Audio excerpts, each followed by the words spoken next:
کمیته ولایت‌های فوق‌العاده تاجیکستان ساکنان و مهمانان جمهوری را از خطر سیل و ترمه‌های نو در 4 روز اول ماه مارت هشدار داد و از همه خواست که در این روزها از حد اکثر احتیاط کار بگیرند و به محله‌های آفت زده سفر نکنند.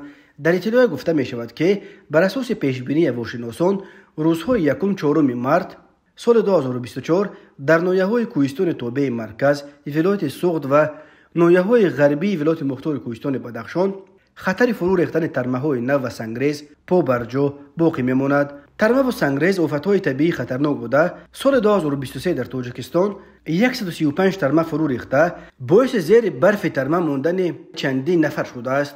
کمیته همچنین هشدار داد که به دلیل بارشات زیاد احتمال یخبندی و جمع شدن غرب برف در ناحیه‌های ولایت مختار کوهستان بدخشان، قطارکوه‌های ایسار، همچنین در راه‌های دوشنبه خوجند چناق، دوشنبه رشت لخش، دوشنبه سنگوار کولاب، درواز ونج خاروق اشکاشم مرغاب پیش بینی کرده می شود.